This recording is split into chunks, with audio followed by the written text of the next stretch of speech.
Well, it's Tuesday Wrestling, and you all know what that means. That means once again we get to review not only NWA Power, as you know, we get closer and closer to the Crockett Cup, but the NWA World Tag Team titles are also on the line as Magna Muscle challenge against Rebellion for a second time or so. And of course, we have the Master Lock Challenge, which is going to be very interesting. And NXT, as you know, we continue with more of the Women's Championship tournament to determine a brand new NXT Women's Champion, but also we get closer to Battleground. And then, of course, across the Pacific on a Tuesday, we have, of course, the Hana Kimura Memorial Pinks. We're going to review everything that took place. I know we're going to celebrate the life of the late Hana Kimura, and I'm sure she's looking upon us knowing that we never forgot about her. And of course, as you know, the A block concludes who will be in the semifinals before we head to the actual conclusion of the best of the Super Juniors. And then, of course, before we do all of that, this past Sunday, GLEAT had the recent show, G Pro Wrestling version 53. We had some interesting matches, but the G Infinity tag team titles were placed on the line. Um, Tamura and Shimatani defend them against members of 60 Seconds. And we'll see if they will able to defend them once again. But also we got some news updates to tell what's been going on in the world of pro wrestling. So, let's get ready for another episode of the Deleted Wrestle Zone.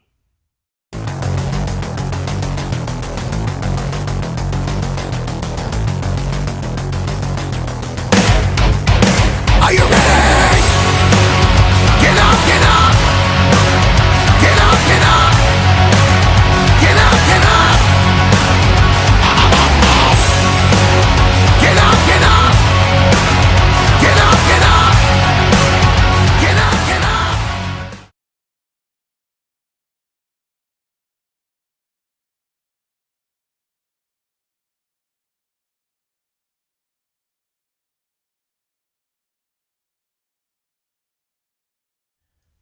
Welcome everybody to Deleted Wrestle Zone, all things that is pro wrestling with AEW, NXT, New Japan Pro Wrestling, Impact Wrestling, the National Wrestling Alliance, various promotions, wrestlers, matches, and championships. I am your host, Gerard here. So, let's begin with the latest GLEAT show, G Pro Wrestling version 53. This took recently place on the 21st, but it wasn't uploaded until Tuesday, May 23rd. Now, the reason they did that, they always do this. Sometimes they release it 2 days afterwards. But let's just get started with it. It opened up with the contract signing for the G Infinity Tag Team titles. Both Orchestra are current champions, consistent of Check Shimatani and Hayato Tamura. They defend their titles. I don't remember how many times they have defended it, but they take on against 60 Seconds more consistently with Jun Tonsho and the leader Tetsuya Izushi. So I don't know what the outcome is going to be, but it's going to be, I think, a spectacular match to enjoy. Now, our opening match, we had the members of the Yans family, consistent of Yosuke Kodama and Takanori Ito. They take on Kaishi Sato from 60 Seconds and, of course, Minoru Tanaka. Now, you probably would have assumed this was going to be an interesting matchup. Yes, as you know, Jan's family are one man short due to the fact that Kamino Masato is out of commission. He'll be out for quite some time due to an injury. But this was a pretty good match. I'm not going to lie. I mean, I would have assumed there would have been some interesting developments. But the Jan's family's proven that they have what it takes. They were able to pick up a win by applying a double team to a cutter onto to Sato, giving Kodama to pick up the win. However, it appears they had a little promo going on. They're going to pick a brand new member, but this time, the new member, they decided to do it because in the past, the last time they tried to recruit somebody, they tried to get Issei Onitsuka, try to drag him into this. But however, they decided, okay, let's audition who will be the next person. So they chosen Kaz Hayashi and Onitsuka once again. But that's a little later. Now, our next match, we have a very interesting singles match. We got OG Shiba from 60 Seconds taking on, of course, Bulk Orchestra and one half of the G Infinity Tag Team titles, champions, Czech Shimatani. This was a very unusual circumstances to have Shimatani to wrestle twice in one day, because the thing is, he has the title match happening at the end. But I have to say, this match was pretty interesting. Not to mention because we have seen how strong Shimatani has been, but OG Shiba, who's just been one of the newer members of 60 Seconds, has proven his worth to be part of the unit. But he was able to pick up a win when he actually rolled up onto Shimatani to pick up the win. And you probably can guess that Shimatani was not happy with the result, because he would have thought in his back of his mind he would have walked as the winner. But no, 60 Seconds has proven why. They're trying to make a name for themselves. 60 Seconds are amongst one of the only units that hasn't somehow risen up to the occasion just yet. They're working on that so far. Now, our next match, we have the Yoshis taking on. We have Yukari Hosokawa and Unagi Sayaka taking on Sendai Girls, Yurika Oka and Mika Iwata. Now, Mika Iwata is amongst those who is not happy with the results of what happened to Michiko Miyagi. Now, if you guys remember clearly, Michiko Miyagi got expelled from GLEAT when she lost to a match with Unagi. So basically, there's been a more of, how do I say, not happiness with the results of what happened. So basically, Unagi, who's been stirring the pot of in Yoshi wrestling since she left Stardom, is now becoming the most, how to say, the one person that people want to question. But one thing I did like is how she confronted Yurika Oka. Now, if you guys remember, when she first arrived when she arrived in Stardom, she teamed up with her on one occasion, and now that they're right across from each other diagonally. But I have to say they were able to try to isolate um, Mika Iwata, tried to isolate Unagi from Osakawa to make sure that they pick up the win. It was, of course, a frog splash type maneuver by Oka onto Hosokawa that picked up the win. But there was a post match promo. You probably can guess by the look of they seem satisfied that they lost. But however, I can tell by Mika Iwata, this thing between her and Unagi is far from over. I don't think she'll ever forgive Unagi for what happened to Michiko Miyagi, but I don't think Unagi cares what they have to think, because she feels that she has to make the women's division in GLEAT more exciting than it's ever been. But of course, Unagi doesn't blame Hosokawa for losing. She always teaches her lessons that even though you lost, but you put up a good fight. And she did tell her she did had a good fighting spirit that she can live upon. Now, our next match, we have the members of Strong Hearts, El Lindaman and T-Hawk teaming up with Yu Iizuka. They take on the members of Blackgate and Generation, consistent of Utani, Hartley Jackson, Kato Ishida. Now, keep in mind, Black Generation has been trying to prove that they're the ones in charge of the GLEAT since they first formed and into this promotion. However, we have seen how strong the Strong Hearts have been, but Iizuka, I have to say, he was more impressive. He has shown prominence, but however, he ended up in a suplex finisher by Ishida, once again proving why he should be at the top. Now, our next match is the very interesting one.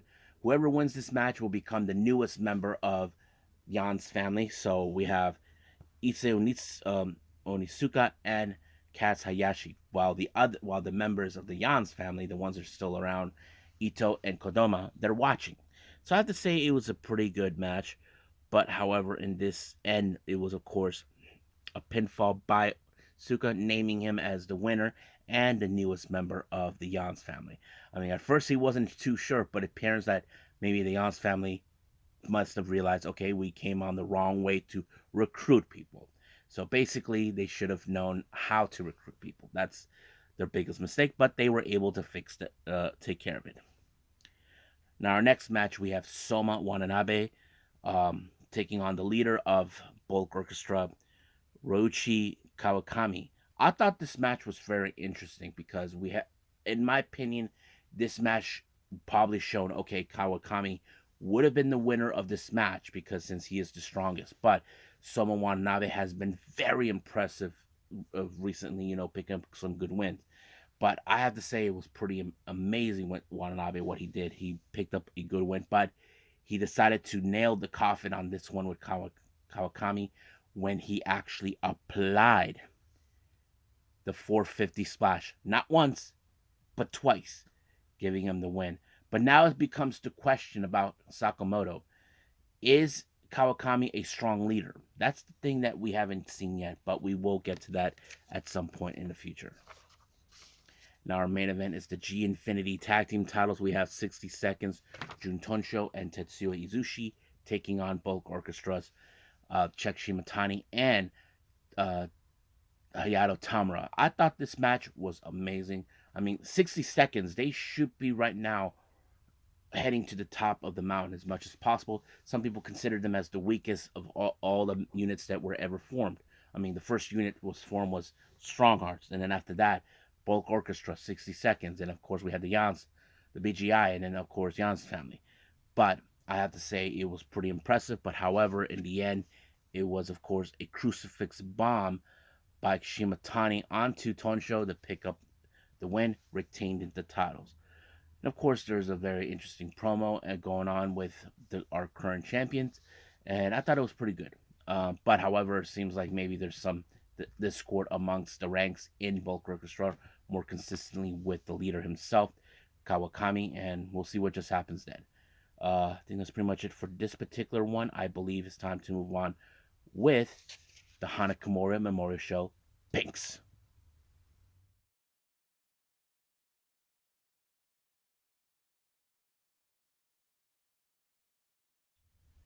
Okay, it's been almost 3 years since the wrestling world lost Hana Kimura, but we don't like to talk about how she passed. We like to talk about how she lived, and a lot of people, as you know, mostly wrestlers who I know of, talk highly of her, people who I didn't know they had interactions with her. That's one of the best things about her. They can tell you great stories about the kind of person Hana is. And I like to say Kyoko Kimura is doing everything in her possible to keep her memory alive. There were a lot of things I think many of us were expected. Now, to be fair, I have to say I will always enjoy the very first memorial show. That's always will be my favorite one because it was a lot of fun.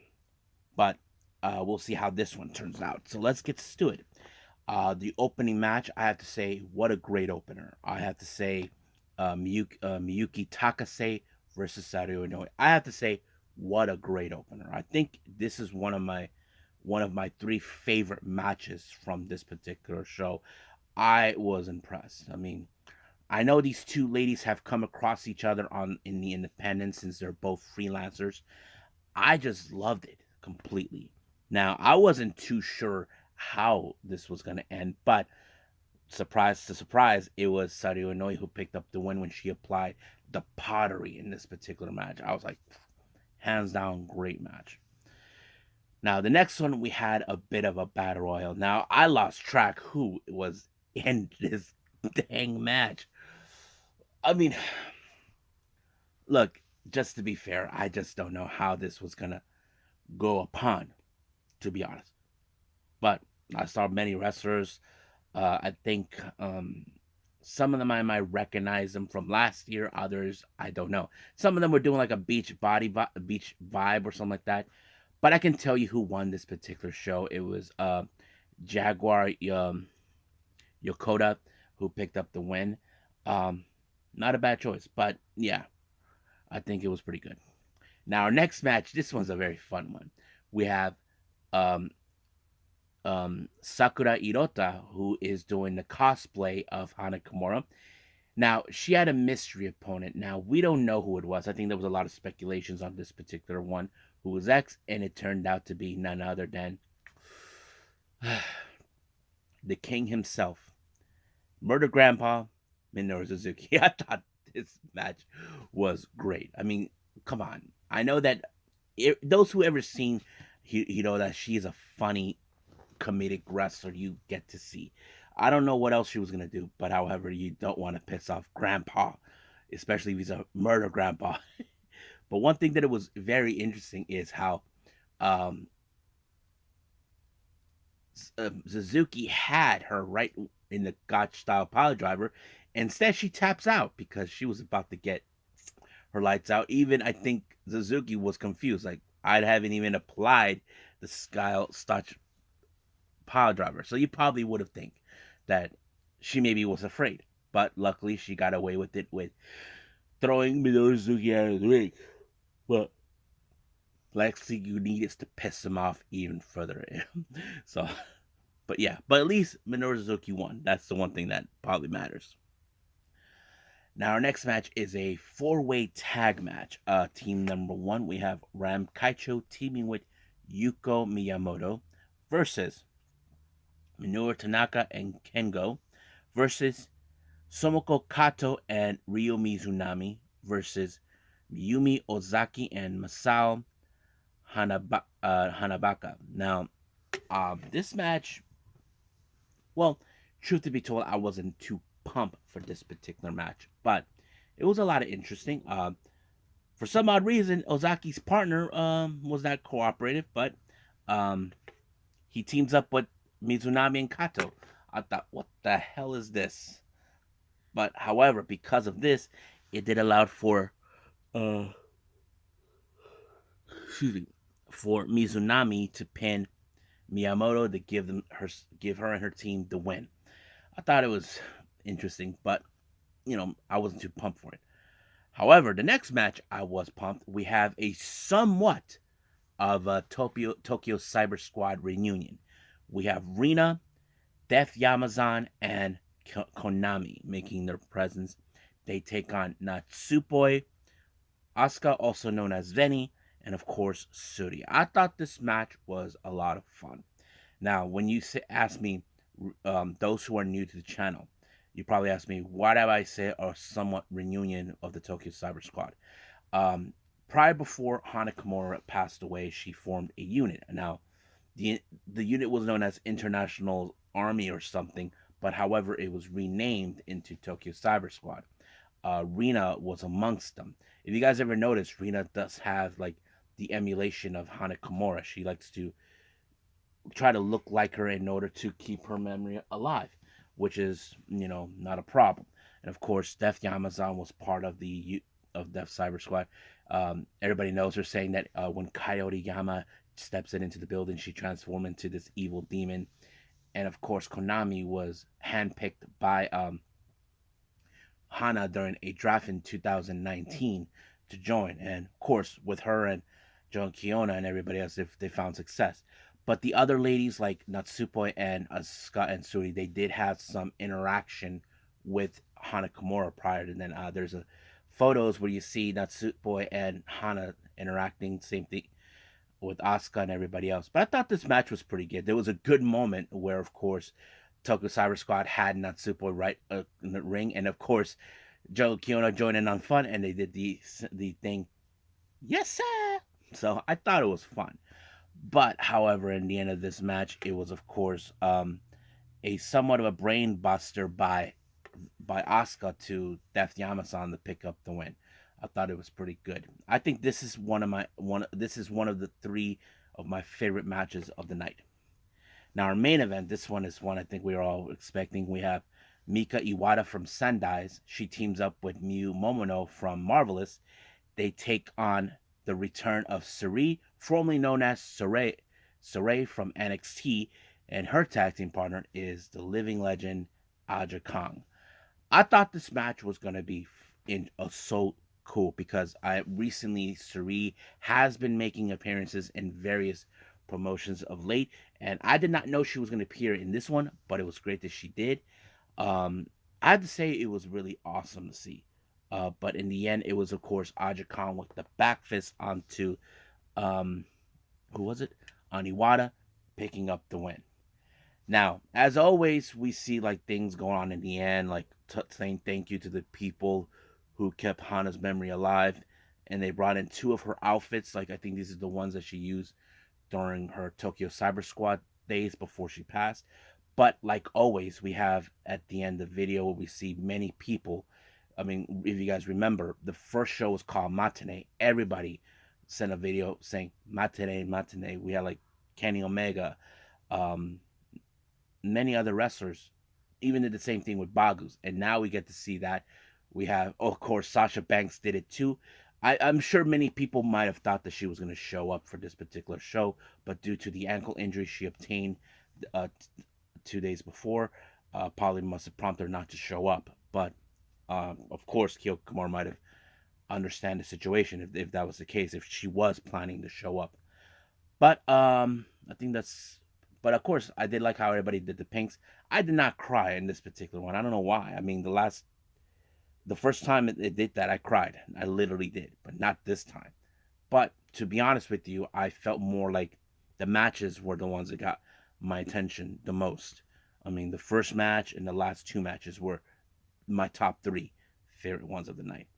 I think that's pretty much it right now with this particular show. I say let's move on with New Japan.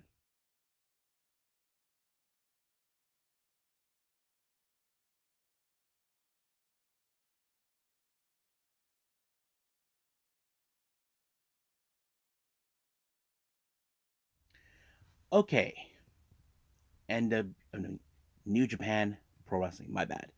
So as you know, we're getting closer and closer to the conclusion of the best of the Super Juniors. However, we're going to determine two matches that would say who would advance into the semifinals. This is going to be a lot more interesting. However, we will see certain wrestlers that will try to finish up what they have already in the tournament.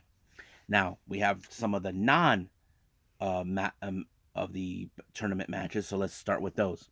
Our first one, we have the Young Lions, more consistent Oscar Lobe and Yuto Nakashima taking on United Empires, Great Khan and TJP. Now, normally when we see these type of matches, you all can guess, yes, the United Empire did win the match, because most of the times we see the Young Lions, they normally are the ones that loses the matches.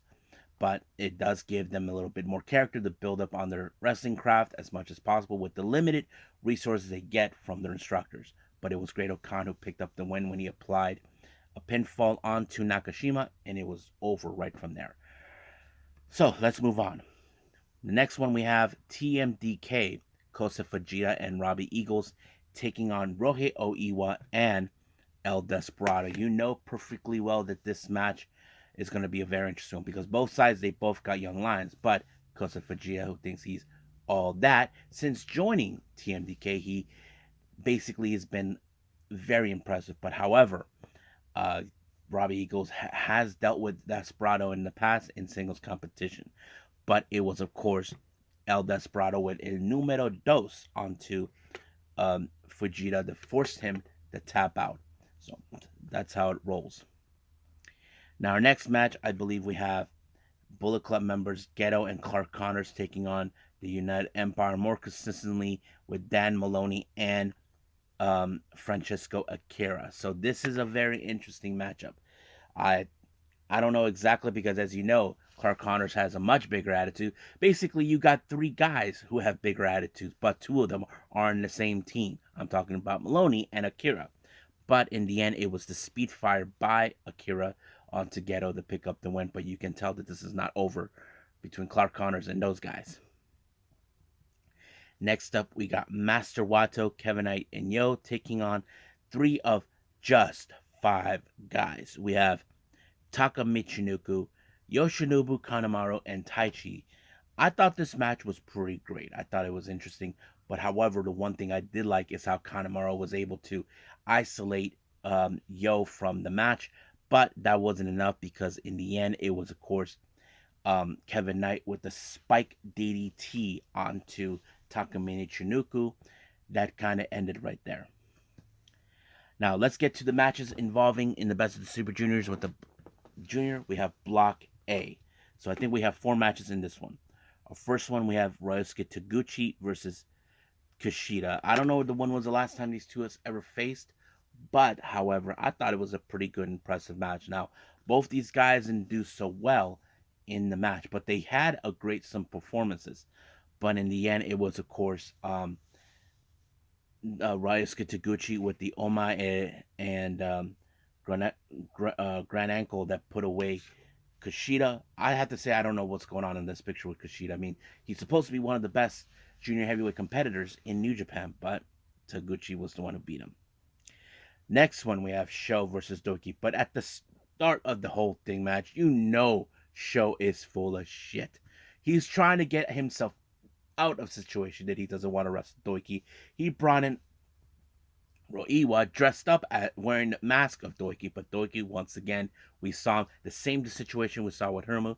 He tied him up, but like always, effing evil and effing Yujiro showed up, decided to rain on his parade, causing the match, but it did give a pinfall. But one thing is good: Sho does not get to the top of the food chain as the best of the Super Juniors, despite the fact he's saying he is the top star. But no, long as that doesn't happen. Now, this next match is one of the two important matches in the tournament. Mike Bailey versus Leo Rush. You probably would say, "Holy shit." When you see it, you know what I mean, boys and girls. That's always been exactly. I mean, you got two of the best wrestlers here because you don't know who was going to walk out, but you probably can guess there's going to be a lot of great moments in this match, and there's no denying it. But in the end, it was Mike Bailey with the Flamingo driver that end the match, but he also goes to the semifinals in the end. But Bailey has to pay attention now because the next match that it involves also involves the semifinal.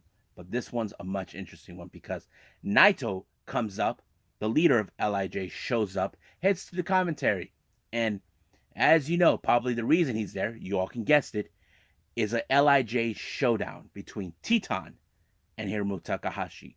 Now, I know that these two don't have that much interaction in the past, but however, even though they're part of the same team, this is a very interesting development. I mean, look, many people are probably expecting Hiromu to walk out as the winner because he's the fan favorite.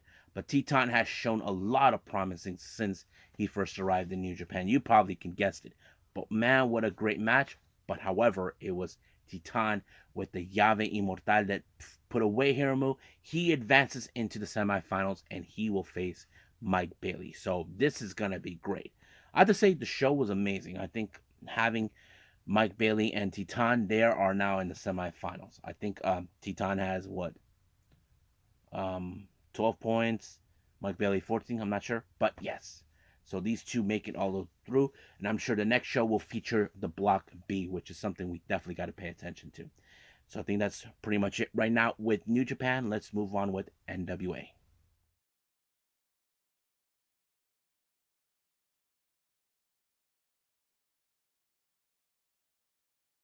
All right.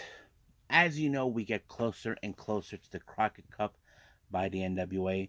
But right now, we got some interesting matches that are taking place as we speak. Our first match, we have Bulletproof Troop taking on the big man, Talos. Now, this was a very interesting match because Talos is a 7 foot beast. You know, you probably would say somehow Bulletproof Troop would be the one to take him down. Luckily, he did because he was able to, as you know, use one of his kicks again. Well, he was about to kick his head off, but he cut his leg got caught in the ring ropes. It gave time for Bullet Troop to do his thing, and then boom, knock him out. With the knock him out, then of course he tried to figure four, forcing him to tap out. Now we get to the interview. As you know, as I mentioned before, the Crockett Cup, we have Mike Knox and Trevor Murdoch. You can tell how exciting Knox is about the tournament. He looks like he's pumped for it by the look of it. I think you can tell by Murdoch's face. He's like, he looks like he's ready for this. So basically, we're gonna be seeing how ready they are. They're probably gonna be at the top of my list of wrestlers who possibly could win the Crockett Cup. Now, our next match is for the NWA World Tag Team titles. We have Magnum Muscle, Dak Draper, and Mims taking on La Rebellion. I have to say this was a pretty good match. I have to say Mims and Draper were one of those wrestlers that we definitely could see potential of them as being the next tag team champions. But however, La Rebellion will always find ways to work everyone without even seeing it coming. Now, when we thought things were going to go in favor, we thought in the way when they pinned, what's his name? Draper pinned Mecha Wolf, it was over because the match indicated that it was, of course, Magnum Muscle that won. But however, the boss, William Patrick Corgan, shows up saying that Mecha Wolf was not the legal man in the match. It was Bestia 666. And of course, they ruled this match into a no contest. So this is a very disappointing thing for many fans. They probably were dying to see brand new tag team champions. But this is, I'm not sure, because I'm sure that Magnum Muscle will be involved in the tournament. So they could be one of those. I would like to say, and hopefully, if they are and they treat this like a Cinderella story, I think that's something that we could definitely see down the line. Now, our next match is a non title match. Our current NWA Junior Heavyweight Champion, Kerry Morton, takes on Jeremiah Plunkett. Um, I wasn't too much pumped for this one, but as you know, Kerry Morton has proven why he is the best junior heavyweight champion in today's history with NWA. But of course, it took only the showstopper to put away Jeremiah Plunkett, giving him the win. Now, our next little contest is the Master Lock Challenge. So basically, Aaron Stevens decided to get himself so he can get himself out of the Master Lock by Chris Adonis. Uh, no luck, so basically he had no other choice but to tap out. So basically, better luck next time. And I think that's pretty much it right now with NWA. So let's move on to our final review, NXT.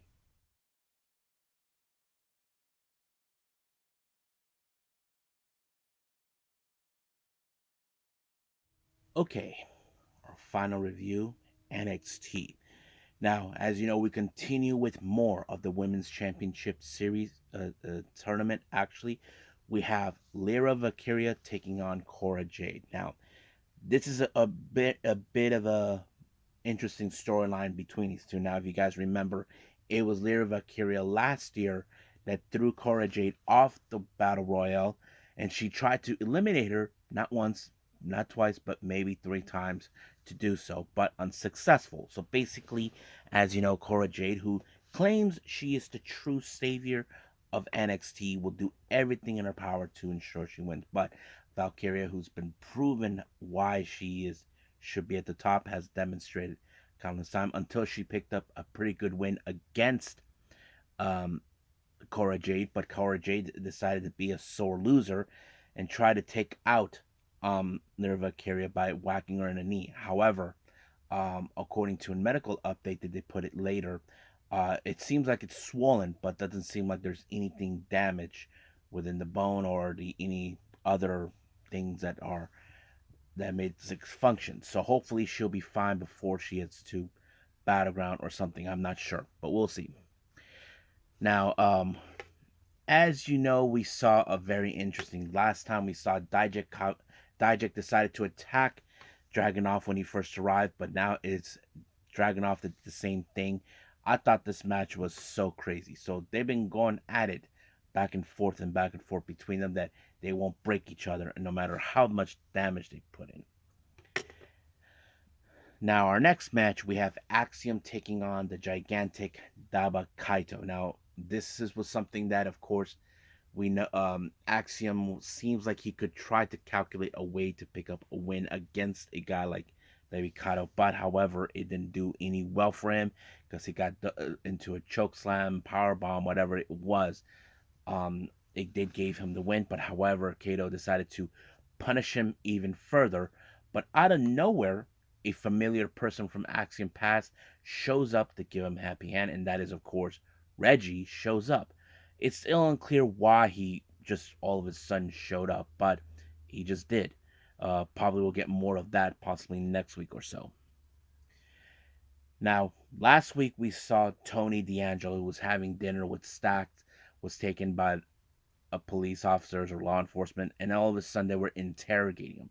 He doesn't know why it's been happening, but we have reason to believe that this was a ploy to get rid of him because apparently the tag team division has been the topic of discussion recently in NXT.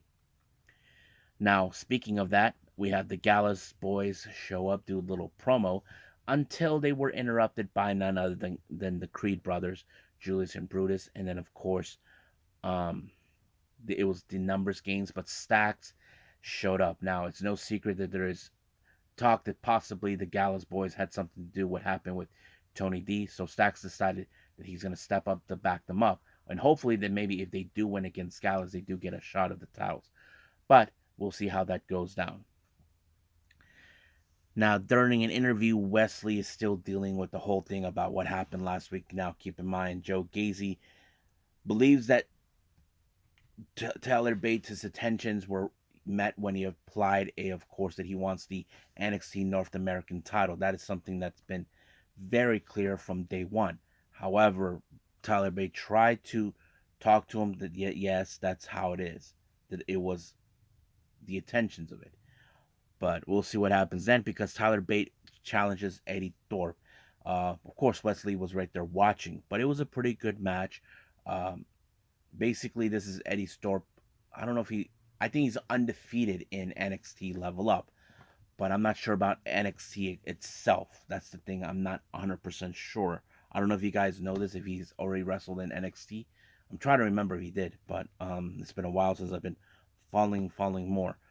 But it was, of course, the Tyler Driver 98 or something like that that put away Eddie Thorpe. And, of course, in the post match, Joe Gacy showed up to cause another confusion when Wesley accidentally knocked out Tyler Bate. And, of course, the discourse has begun between these two. So that's something that Joe Gacy has been expecting because he's 100% confident thinking that he will walk away as the North American champion. Now, Noam Dar, he, as you know, has been a cocky SOB since arriving. He's in the match against Nathan Frazier, a guy he has faced before back during the NXT UK days, who criticized him on many levels. But however, when you thought things were going to be interesting, Dragon Lee decided to get into his head and cost, of course, Noam Dar the match when he distracted him. Basically, he got into his head this time, and now he's a little more concerned about the Heritage Cup that he could lose it to him. But we'll see how that plays out. Now, as we know, Dijak and Dragunov, they continued the little rampage while Dragunov was doing his little interview. It became a brawl room in the locker room. So it was going back and forth between them. It became so chaotic. Now, our next match, we could have had a good match. It was supposed to be a good old Haas fight between both Hank Walker and Tank Ledger since they wanted to do this. And I mean, the thing is, they were really taken into what Briggs and Jensen said. So it was still unclear what was that, but it was very interesting that was going to be in. But however, it was interrupted by none other than what's his name, Braun Breaker, sending a clear message to Carmelo Hayes. You probably can guess he got the message. Now Gigi Dolan goes out on a do a little promo. As you know, she is still in a feud with Jay-Z Jane. So basically, the feud continues on between them. But however, Jay-Z Jane thought, let's not just have a regular match. So they put a steel cage match, but it's going to be with weapons. That's going to be one hell of a slugfest between these two. So that's something that it's going to be fun. However, NXT Anonymous strikes again. He videotapes Noam Dar crying like a little girl, asking Oro Menza for help. Oro Menza turns him down. So basically, he has no one to help him because he's nervous to lose the NXT Heritage Cup. Now, we do get a little match with Luca Cruzifino versus Von Wagner. I kind of lost track on this one, but Cruzifino exactly got what he deserves. He got put through a table, and that was pretty much it right there. I forgot what happened afterwards, but I'm trying to remember. But anyway, as you know, I did mention Tony D was interrogated. Apparently, he was taken into custody for some new evidence, sort of thing. But we'll see what happens then. Now, our last match is the Women's Champions Tournament. between Roxanne Perez and Tiffany Stratton. Now, Roxanne, as you know, she lost the title to Indy Hartwell during a 5-way ladder match. Tiffany Stratton felt that it should have been her becoming the center of the attention. I have to say it was a pretty good match. It was a great ending. But however, it was Tiffany Stratton that walked away as the winner, and she applied the moonsault, giving her the chance. Now she will face against Lyra Valkyria. But however, that wasn't the case anymore. Apparently, a mysterious attacker attacked Roxanne Perez out of nowhere. Now, the obvious question does tell: does this person have anything to do with the recent attacks with the women? We saw that with what's her name, with Nikita Lyons, Sol Ruka, a few others. So that kind of sets it in, but we'll find out. However, the war continues between Dijak and Dragunov. Man, this endless battle is never going to end between these two. They're going crazy for each other, and this is going to be insane. So we could see a bit of a whatever match they're going to do in Battleground. So that's going to be interesting. But they didn't get the contract signing. That's something it's familiarized. And I think that's pretty much it right now with NXT. So let's just move on with our last and final thing, news updates.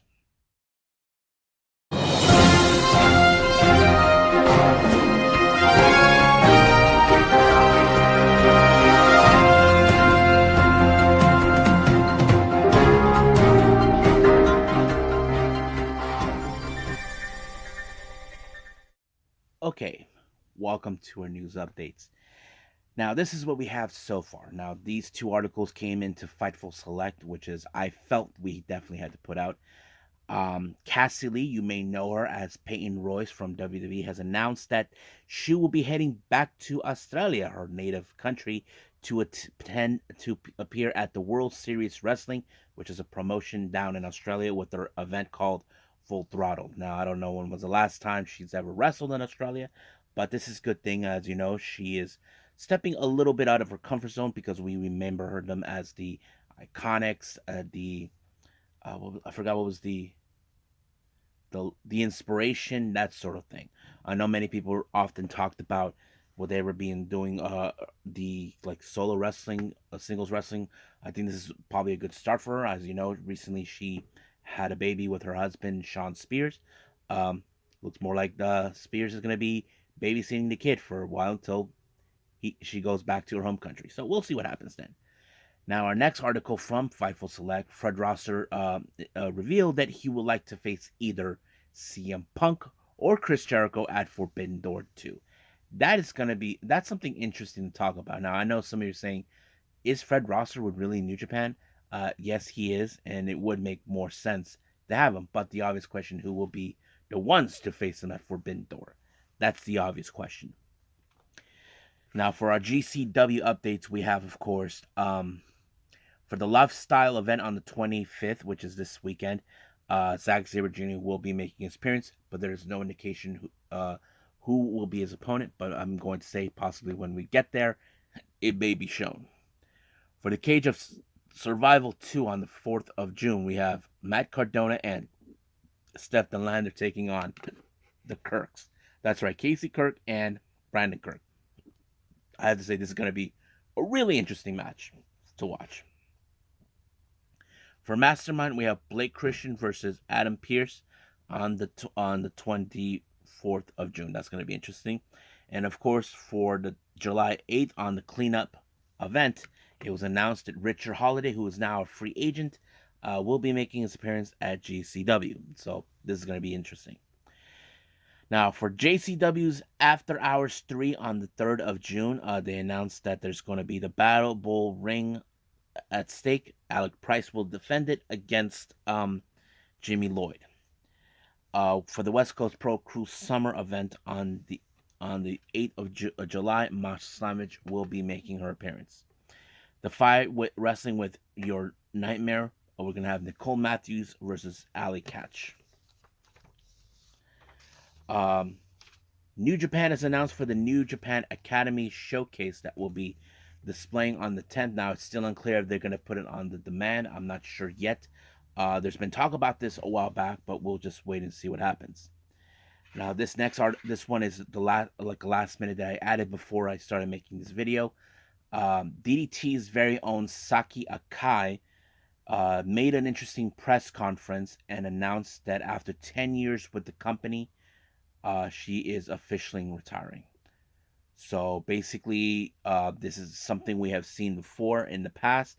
Her retirement will be taking place in November of this year, so she will be done. As you guys know, Saki Akai, originally a model, and then she started wrestling. She was very impressive what she does for the past 10 years. Not to mention, we all know she has this double other wrestler character, Saki Sama. Um, I don't know how that's going to end with it, but that's going to be interesting. But hearing that her retirement, that's going to be a very interesting. I'm sure we're going to see a similar version of what we saw with Himika, but we'll get to that until that day happens. Now, our final update, I want to say congratulations to Brian Cage and his wife, Melissa Santos, for the announcement of their second child. Melissa Santos posted this on her social media that she's pregnant with baby number two. We haven't seen Melissa Santos for quite some time, but it's great that she announced this, and I'm sure her daughter is going to be a wonderful big sister. So still no clear about the gender of the baby just yet, but congratulations, Brian Cage and Melissa Santos. Uh, we'll be rooting for you guys. I think that's pretty much it for our news updates. So let's just call it a day. Well, I hope everybody enjoyed this episode. Originally, I was going to have on this particular one the Baka Gaijins and Friends Volume 5, I think. I'm not 100% sure if that's the one. But apparently, due to the video, that was going to be impossible. But luckily, they did say they would post that until a later time. I don't know when. That was supposed to be part of Tuesday Wrestling, but unfortunately, it did not. But luckily, I decided to do what I can do right now. But we'll get to it. But right now, let's just focus, as you know, for our next episode. We do have AEW Dynamite, and of course, we continue with more of the best of the Super Juniors. I think we're going to do the B block, see who's going to make it to the semifinals. And I'm not sure yet what I'm going to do first before that, but we'll see. I'll just wing it. I did everything from the Stardom shows, and I'm a little behind. I'm kind of behind on maybe 6 shows of GCW, but we'll get to all of those as soon as possible. I want to get past all of them, and then we'll see how that turns out. Get ready for my next podcast. I'll be doing that real soon. And I think that's pretty much it what we have. So for now, I'll see you guys in the next DWZ time. Same DWZ channel. I must bid all of you adieu. So, goodbye. And have a nice day. Bang.